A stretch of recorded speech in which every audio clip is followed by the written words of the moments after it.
Economic Development Council has got lost because of Bajwa has gone. کہ اس وقت یہ کہنا تو بہت مشکل ہے کہ وہ کیوں چلا گیا. پرابلم یہ کہ ہمارے پاس آئی ایم ایف سے جان چھڑانا بھی ایک پولیٹیکل سلوگن بن کے رہ گیا ہے کہ ہم آئی ایم ایف کا کشکول توڑ دیں گے. There has to be a permanent solution to the woes and the issues and the problems of the Pakistan. Economic Security Council, as we discussed, has to be a permanent institution in a country like Pakistan, keeping in view the geopolitical and the internal political dynamics of the country. We have to bring all these stakeholders on board. Like for example, I give you one example that recently when the Barrick Gold announced that we are okay, whatever we won or not won, but we are going to invest in Pakistan again around $6 billion or something if we have got the legal cover from the Supreme Court of Pakistan that the transaction is okay. If you remember when the privatization of steel mill happened, it was overturned by Supreme Court on certain grounds. But you see, what message are we giving to the international investors? Are we saying that basically, somehow the government is not doing its homework properly or whatever it is? So I feel that all these key institutions, whether it's the courts, the legal system, the judiciary, the military, and the civilian government, they have to sit on one table and they have to make sure, like for example, what will happen to SIFC once the new the elections happen and the next government comes in. So we cannot keep changing with the economic planning model again and again. So we have to be very clear that there is an institution which only focuses on the strategic economic issues. The whole idea of Economic Security Council is not to create a parallel government. The whole idea is that those areas of economic planning and investment and social development which require long-term investment and long-term planning and long-term execution thing, they are looked after by the Economic Security Council. اعوذ باللہ من الشیطان الرجیم بسم اللہ الرحمن الرحیم رب اشرح لی صدری ویسر لی امری واحلل عقدۃ من لسانی یفقہوا قولی. ناظرین، this is Sani Khan and you're watching new episode of Inside Financial Markets. ناظرین، پچھلے ہفتے اور اس سے پچھلے ہفتے ہم نے ڈسکس کیا کہ پاکستان کے جو معاشی مسائل ہیں وہ کسی حد تک نظر آ رہا ہے کہ ایک ٹیمپریری کائنڈ آف ریلیف ہے، چیزیں تھوڑی سی بہتر ہو رہی ہیں جسٹ بیکاز کہ آرمی نے جو ہے وہ ایک آپریشن کیا ہے فوریکس کے اوپر اور باقی جو کموڈیٹیز ہیں اس کی اسمگلنگ کے اوپر تھوڑا سا جو ہے وہ کنٹرول کیا ہے اور اب ایسا نظر آتا ہے کہ چیزیں ٹیمپریریلی کچھ بہتر ہو رہی ہیں. اگلے ماہ جو ہے وہ آئی ایم ایف کا ریویو ہے. وین وی سے ریویو تو جو اگلی قسط ملنی ہے $70 کروڑ کی، اس کے اوپر آئی ایم ایف نے ایک کال لینی ہے، ڈیسیشن لینا ہے. اور جو پاکستان کی وزیر خزانہ ہیں وہ کہتی ہیں کہ پاکستان کے قرضوں کو اتارنے کے لیے وہ اسٹاک چینج کا استعمال کریں گی. سو ان ساری باتوں کو ہم ڈسکس کریں گے نعمان کے ساتھ. Nauman happens to be an analyst of the market, economist. یہ اکثر ہمارے پروگرام میں لانگ ٹرم سولوشنز کے اوپر بات کرتے ہیں اور اب چونکہ سچویشن ایسی ہے کہ آج ہم افورڈ کر سکتے ہیں کہ سولوشن، پروگریس، ڈیولپمنٹ کے اوپر رائے لے سکیں نعمان سے. Noman, welcome to the show. السلام علیکم. السلام رحمۃ اللہ. Thank you. Noman brother, over to you. How do you look at this situation? اور یہ جو ٹریکشن دکھ رہی ہے، ڈالر کی باتیں $242 کی ہو رہی ہیں، پیٹرول گو کے تھوڑا سا نیچے آ کے دوبارہ سے باؤنس بیک ہو رہا ہے. How do you look at present situation, the management of economy, اور یہ جو ٹیم جس طرح سے کام کر رہی ہے، چیزیں کتنی سسٹینیبل دکھتی ہیں آپ کو؟ بسم اللہ الرحمن الرحیم. دیکھیں، یہ سسٹینیبلٹی پاکستان کا سب سے بڑا ایشو رہا ہے.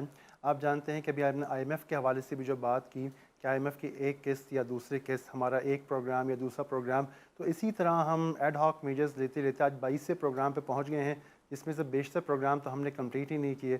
اور ہمیشہ یہ فکر ہوتی ہے کہ اگلے سال یا 6 مہینے بعد کیا ہونے والا ہے. پرابلم یہ کہ ہمارے پاس آئی ایم ایف سے جان چھڑانا بھی ایک پولیٹیکل سلوگن بن کے رہ گیا ہے کہ ہم آئی ایم ایف کا کشکول توڑ دیں گے. لیکن آئی ایم ایف کا کشکول توڑنے کے لیے جن اقدامات کی ضرورت ہے، جو کہ 3 سے 5 سال پر مبنی ہوتے ہیں، محیط ہوتے ہیں، ان کو کرنے کے لیے کوئی تیار نہیں ہے. کیونکہ اس کے لیے آپ کو بڑی پلاننگ بھی چاہیے، اسٹرکچرل ریفارمز بھی چاہیے، امپلیمنٹیشن کے لیے بھی آپ کو بڑا زبردست میکانزم چاہیے. میں آپ کو اس کی ایک مثال دوں گا before we go on to your sustainability سوال کے اوپر، کہ سعودی عربیہ نے جب اپنا ویژن 2030 اناؤنس کیا تو اس کے ساتھ ہی ساتھ انہوں نے اپنا ایک ایسا ڈپارٹمنٹ کریٹ کیا جس کا صرف اور صرف مقصد یہ تھا کہ ویژن 2030 میں جو ہر شعبے کے سالانہ اہداف، اینول ٹارگٹس متعین کیے گئے ہیں، اس کی پروگریس کو ٹریک کرے کہ کیا یہ ٹارگٹس جو ہے وہ اینول بیسس پہ پورے ہو بھی رہے ہیں کہ نہیں پورے ہو رہے. یعنی کہ امپلیمنٹیشن پہ بڑا زور دیا گیا تھا. آپ جانتے ہیں ہمارے پاس، آپ ایگریکلچر سیکٹر دیکھ لیں، انڈسٹریل دیکھ لیں، کوئی بھی سیکٹر دیکھ لیں، کتابوں پہ کتابیں، رپورٹس پہ رپورٹس، پلان پہ پلان پڑے ہوئے، لیکن اس کا امپلیمنٹیشن کا کوئی میکانزم نہیں ہے. میں سمجھتا ہوں کہ یہ انویسٹمنٹ کے حوالے سے بھی ہمارے پاس یہی ہو رہا تھا کہ آپ یہ دیکھیں کہ ہمارے پاس، ہم نے کئی مرتبہ ڈسکس کیا کہ ہماری جو